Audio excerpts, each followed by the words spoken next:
আজকের এই ভিডিওটা তাদের জন্য যারা একটা নতুন ইম্পোর্ট এক্সপোর্ট ব্যবসা শুরু করার কথা ভাবছেন।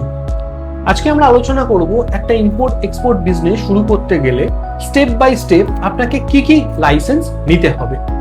সবার আগে আপনাকে একটা কোম্পানি তৈরি করতে হবে, সেটা হতে পারে প্রাইভেট লিমিটেড কোম্পানি, এলএলপি বা পার্টনারশিপ। কোম্পানি রেজিস্ট্রেশন হওয়ার পর সেন্ট্রাল গভর্নমেন্ট থেকে, মিনিস্ট্রি অফ কর্পোরেট অ্যাফেয়ার্স থেকে আপনাকে একটা রেজিস্ট্রেশন সার্টিফিকেট ইস্যু করা হবে। এইটা সবার প্রথম আপনাকে একটা কোম্পানি তৈরি করতে হবে। নেক্সট, লোকাল অথরিটি থেকে সেই কোম্পানির নামে আপনাকে একটা ট্রেড লাইসেন্স করতে হবে। ট্রেড লাইসেন্স হয়ে যাওয়ার পর ইম্পোর্ট এক্সপোর্ট কোড, যে কোডের মাধ্যমে আপনি আপনার প্রোডাক্টকে ইম্পোর্ট বা এক্সপোর্ট করবেন, এই রেজিস্ট্রেশন সার্টিফিকেটটা আপনাকে নিতে হবে। ফোর্থ এবং গুরুত্বপূর্ণ একটি রেজিস্ট্রেশন হচ্ছে GST, goods and service tax. GST registration ছাড়া আপনি আপনার প্রোডাক্ট এক্সপোর্ট করতে পারবেন না, তো জিএসটি রেজিস্ট্রেশন একটি অন্যতম গুরুত্বপূর্ণ লাইসেন্স। ফিফথ, উদ্যম রেজিস্ট্রেশন সার্টিফিকেট বা MSME. Next, licence.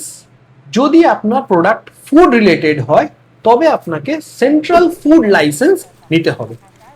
Without food licence আপনি আপনার প্রোডাক্টকে কোনো দেশে এক্সপোর্ট করতে পারবেন না। কিন্তু যদি আপনার ফুড রিলেটেড প্রোডাক্ট না হয়, অন্য কোনো প্রোডাক্ট হয়, তাহলে ফুড লাইসেন্স ম্যান্ডেটরি না। নেক্সট, আপনি কি প্রোডাক্ট এক্সপোর্ট করছেন সেই অনুযায়ী আপনাকে ইপিসি, এক্সপোর্ট প্রমোশনাল কাউন্সিল থেকে একটা আরসিএমসি মেম্বারশিপ নিতে হবে। যেরকম যদি এগ্রিকালচার প্রোডাক্ট হয় তাহলে আপনাকে অ্যাপেডা রেজিস্ট্রেশন নিতে হবে। প্রত্যেকটা প্রোডাক্টের জন্য আলাদা আলাদা কাউন্সিল রয়েছে, সেই কাউন্সিল থেকে আপনাকে মেম্বারশিপ নিতে হবে। এবং লাস্ট এবং অন্যতম একটা গুরুত্বপূর্ণ রেজিস্ট্রেশন হচ্ছে এডি কোড। এটা আপনাকে যে ব্যাংকে আপনি কারেন্ট অ্যাকাউন্ট খুলছেন সেই ব্রাঞ্চ থেকে আপনাকে প্রোভাইড করা হবে। উইদাউট এডি কোড আপনি আপনার প্রোডাক্টকে এক্সপোর্ট করতে পারবেন না, পরবর্তীকালে পেমেন্ট নিয়ে আপনাকে সমস্যায় পড়তে হবে। তো মূলত এই 8 থেকে 10টা রেজিস্ট্রেশন যদি আপনার থাকে, খুব স্মুথলি আপনি আপনার প্রোডাক্টকে ওয়ার্ল্ডের যে কোনো দেশে এক্সপোর্ট করতে পারেন।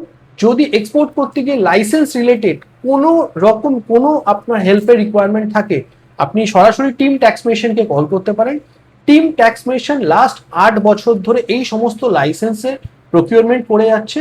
আমরা আপনাকে স্টেপ বাই স্টেপ গাইড করে দেবো যাতে আপনি হ্যাসেল ফ্রি আপনার প্রোডাক্টকে এক্সপোর্ট করতে পারেন। Thank you.